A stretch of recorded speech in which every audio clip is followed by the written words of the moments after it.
Le groupe sanguin d'une personne est un caractère génétique concernant les globules rouges du sang. En effet, le groupe sanguin dépend des protéines qui se trouvent à leur surface. Elles se nomment agglutinogènes. Il existe 3 types d'agglutinogènes. L'agglutinogène A, que nous représentons par un triangle rouge, l'agglutinogène B, que nous représentons par un cercle bleu, et l'agglutinogène RH, aussi appelé facteur rhésus ou facteur RH, que nous représentons par un rectangle noir. La présence ou l'absence de ces protéines permet d'identifier le groupe sanguin d'une personne. Si une personne a les 3 types d'agglutinogènes sur ses globules rouges, soit l'agglutinogène A, le B et le facteur rhésus, on dit qu'elle est de groupe sanguin AB positif.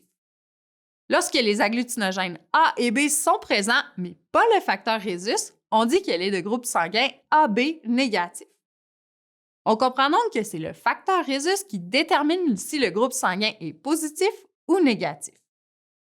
Il n'existe pas de facteur rhésus négatif. Les personnes de groupe sanguin négatif n'ont tout simplement pas le facteur rhésus sur leur globule rouge. Si une personne a les agglutinogènes A et le facteur rhésus sur ses globules rouges, elle est de groupe sanguin A positif. Lorsque seul l'agglutinogène A est présent, elle est de groupe sanguin A négatif. De la même façon, si une personne a les agglutinogènes B et le facteur rhésus sur ses globules rouges, elle est de groupe sanguin B positif. Lorsque seul l'agglutinogène B est présent, elle est de groupe sanguin B négatif. Si une personne a seulement le facteur rhésus sur ses globules rouges, elle est de groupe sanguin O positif. Lorsqu'aucun agglutinogène n'est présent, on dit qu'elle est de groupe sanguin O négatif. À partir des agglutinogènes A, B et du facteur rhésus, un total de 8 groupes sanguins sont possibles. AB positif, AB négatif, A positif, A négatif, B positif, B négatif, O positif, O négatif.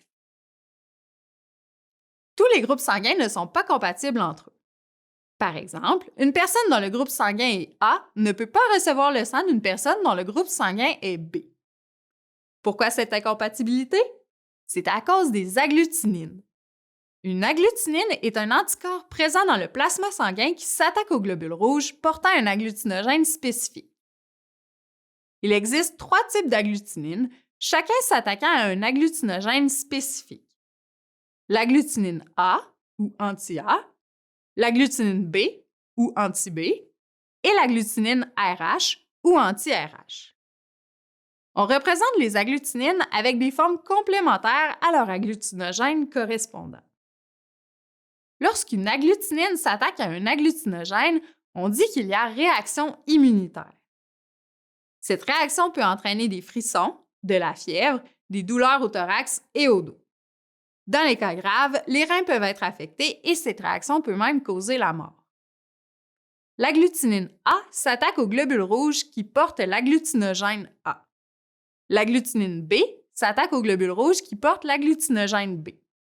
L'agglutinine RH s'attaque aux globules rouges qui portent le facteur rhésus. En fonction de son groupe sanguin, une personne aura certaines agglutinines ou non. Par exemple, une personne du groupe sanguin A négatif n'a pas les agglutinogènes B et RH sur ses globules rouges. Elle possède donc les agglutinines B et RH dans son plasma.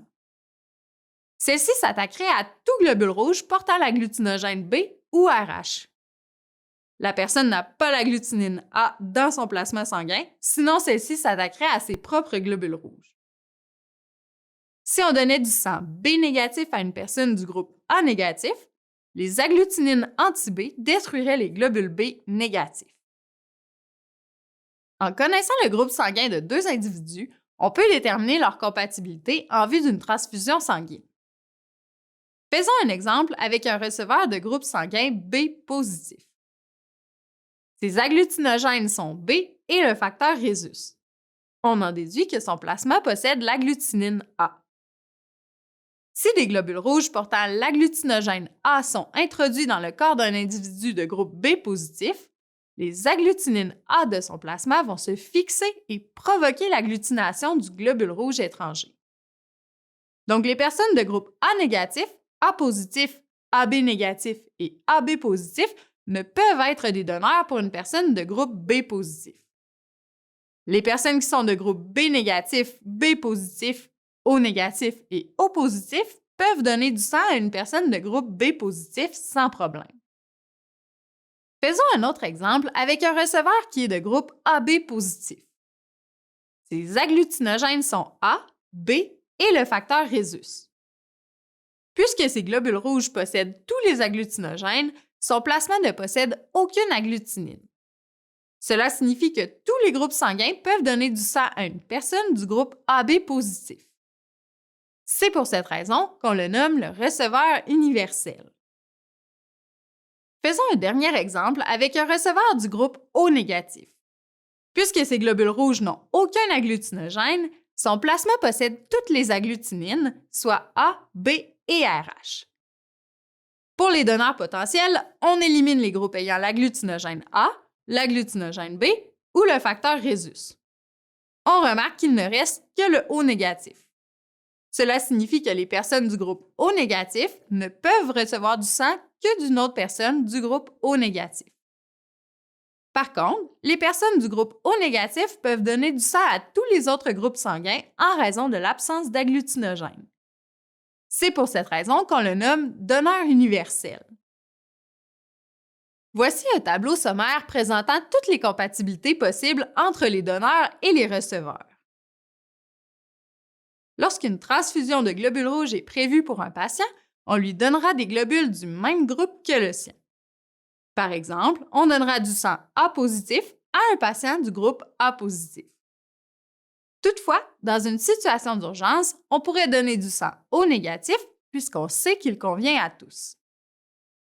On remarque aussi que les personnes du groupe AB positif peuvent recevoir du sang de tous les groupes. Puisque le groupe sanguin d'une personne est un caractère génétique, leur répartition dans la population varie. Voici la répartition des groupes sanguins dans la population québécoise. Et toi, connais-tu ton groupe sanguin?